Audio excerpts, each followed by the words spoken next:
Halo semuanya, kembali lagi di Dani Moto RC. Hari ini kebetulan dapat pinjaman dari wahana Honda.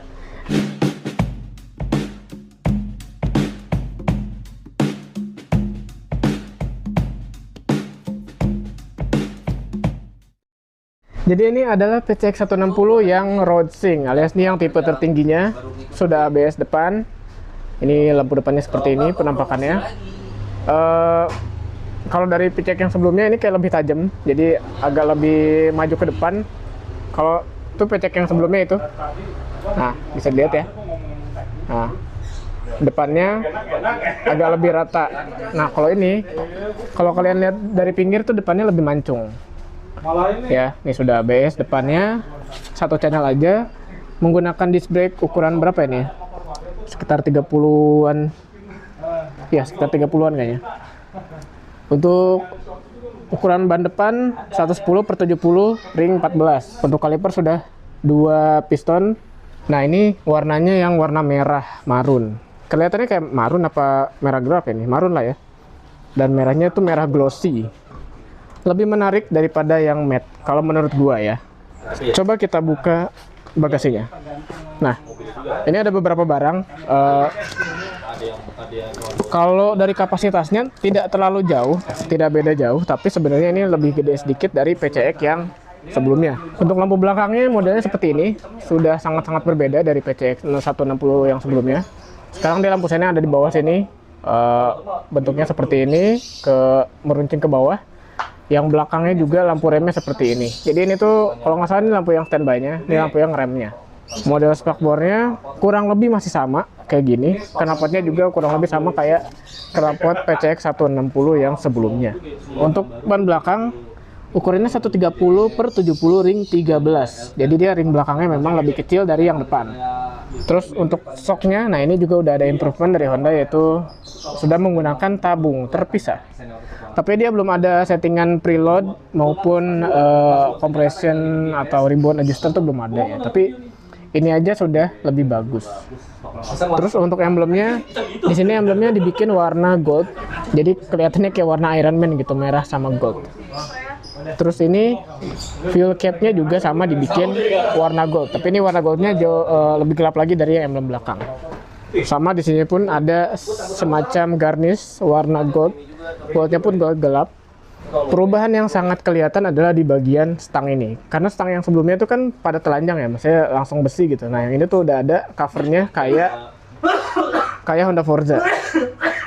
Anjing liat gua batuk ya. Pasti suaranya bocor anjir.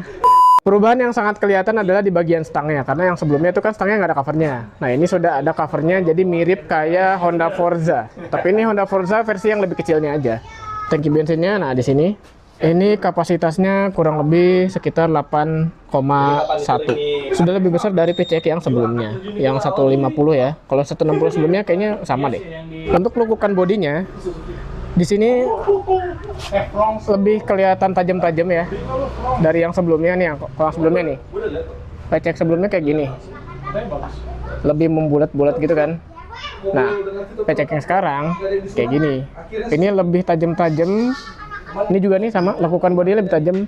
Kalau kalian lihat dari belakang, nih, kalau lihat dari belakang itu lebih ramping dari PCX 150 yang sebelumnya atau 160 yang sebelumnya.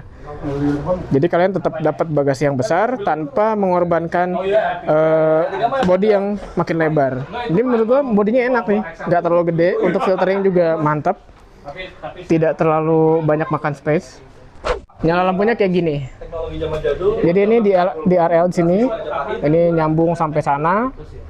Terus ini lampu dekat. Terus ini lampu jauh. Nah, lampu senya kayak gini. Sudah LED juga. Kalau yang belakang kayak gini nyalanya. Nah, ini lampu yang standby-nya, ini lampu untuk ngeremnya. Oke. Nah, untuk nyala remnya seperti ini ya. Nah ini juga speedometernya tuh dia bisa auto gelap, auto terang ya. Ini kalau di tempat kayak gini, ini kan di bawah tempat yang teduh ya, di carport gitu, jadi dia jadi gelap. Ini kalau fitur-fitur di speedometernya sih kayak banyak banget sih ini. Trip A sama average consumption ini 44,8, cukup irit untuk motor matic dalam kota. Ini juga ada average consumption B. Oh, ada A sama B ternyata ya.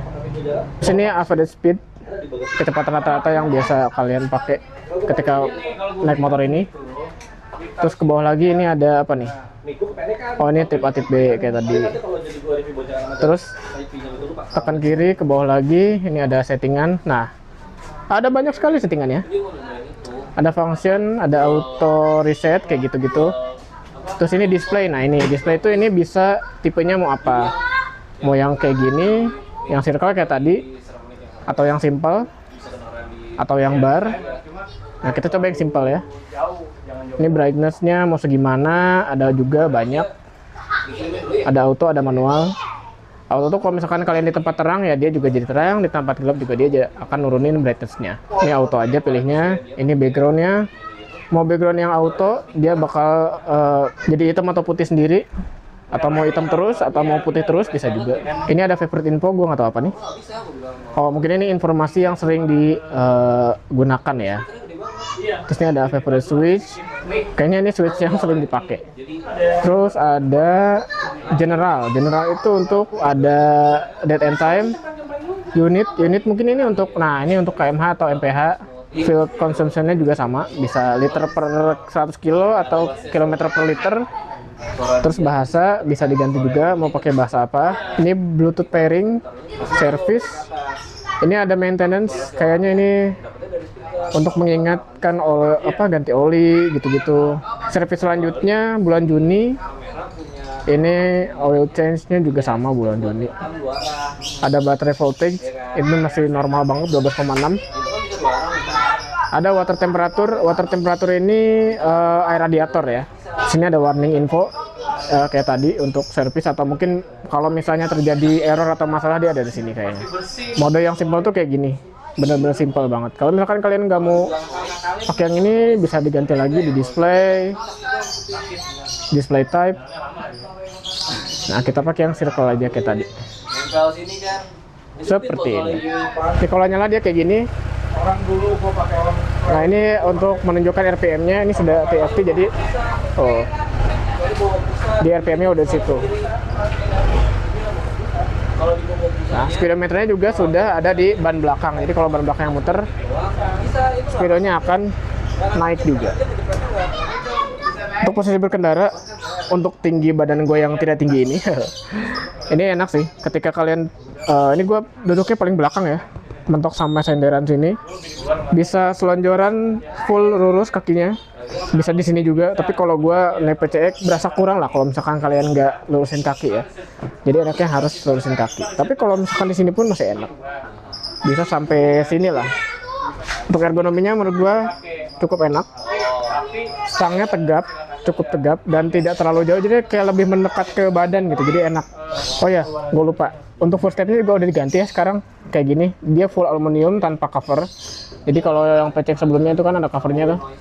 Nah, ada cover plastiknya kayak gitu. Nah, ini sekarang nggak pakai cover, di finishing seperti ini. Jadi finishingnya kayak agak-agak doff kasar gitu lah. Nah, sekarang jadinya full aluminium, tidak ada tambahan plastik lagi. Seperti itu. Oke, mungkin itu aja videonya dari gua. Terima kasih yang sudah nonton. Sampai ketemu lagi di video berikutnya. Terus berapa sih pajak PCX 160? 534 tambah 35, berarti 569.000. Ya, mahal atau murah relatif, tapi menurut gue ini cukup mahal karena mengingat motor gue itu tidak sampai 300.000 pajaknya.